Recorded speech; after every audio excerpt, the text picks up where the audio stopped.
Hi, I'm Dr. Brian Burnikel. I'm the Medical Director of the Joint Replacement Center at Greenville Hospital Systems. We have developed this video to give you discharge instructions after your total hip arthroplasty.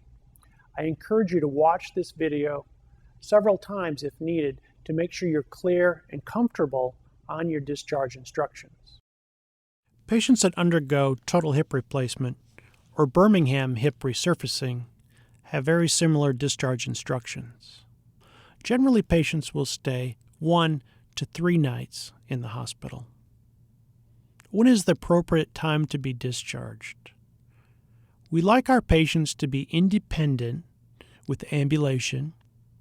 They should be able to safely get in and out of bed, and of course, must be able to navigate stairs prior to discharge home.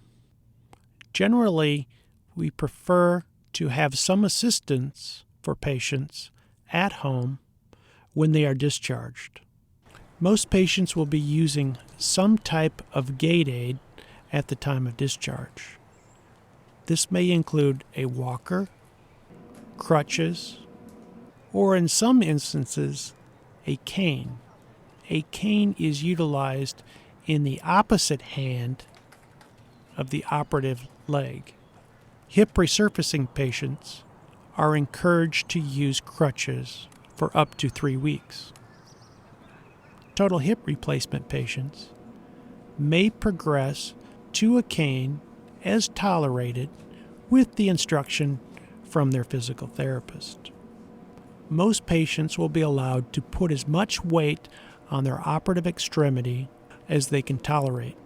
On occasion, your surgeon will leave specific instructions for you to only partial weight bear or do what's called toe touch weight bearing. What are some of the frequently asked questions after hip replacement arthroplasty? When can I drive? This is really based on the patient's comfort level and, of course, which extremity was operated on. The patients need to be able to comfortably sit in the car, concentrate on their driving, and if necessary, quickly move their foot from the gas pedal to the brake. Generally, patients can drive within 2 to 3 weeks. When can I have sexual intercourse after my hip procedure? Generally, this is based on the patient's comfort level. Please refer to the insert in your joint education booklet for further recommendations. What are my activity levels?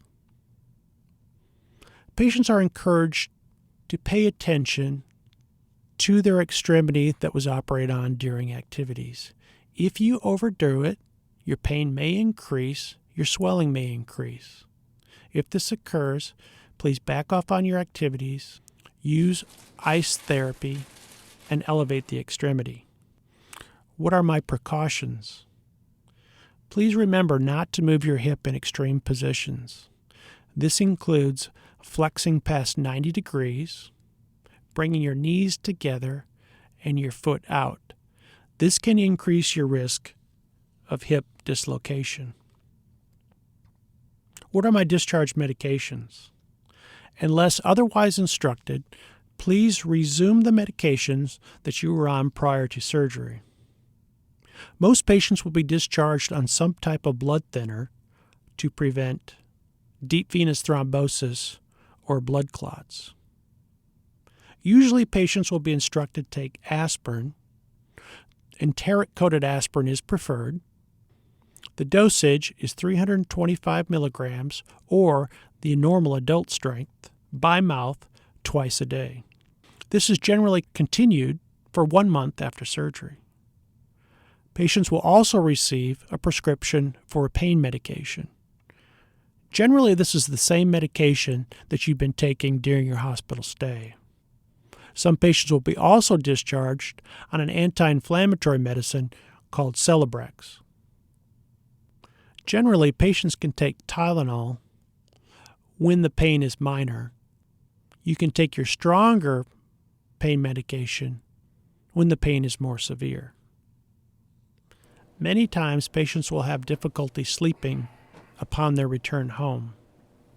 You may consider use of Benadryl or other over-the-counter sleep aids if needed. When is my follow-up? Generally, patients will return to see their physician approximately 3 weeks after surgery. You will be visited by a physical therapist and many times a home health nurse. Hey, Mr. Hatchett. Good morning. How are you doing? The physical therapist will advance your activities and review your exercise program. Yay. The visiting nurse will check your incision, draw blood for blood tests if required, Doing good. and may also remove staples if required. Any questions for me? It is very important that you contact your surgeon if you develop a sudden increase in your hip or leg pain, you develop drainage from your hip incision, you notice a significant amount of redness that does not disappear with icing, you develop a persistent fever or chills, and also if you have persistent swelling in your lower extremity. Swelling should resolve with elevation. You should elevate your extremity higher than your heart. If after elevation your swelling does not resolve, you should contact your physician.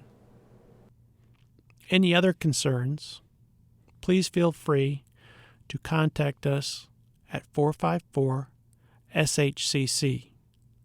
We always have a physician available to take your call and to answer any questions. Good luck with your new hip arthroplasty. Thank you for taking the time to watch this video. If you have any concerns after your discharge from the hospital or any further questions, please feel comfortable in contacting your surgeon day or night.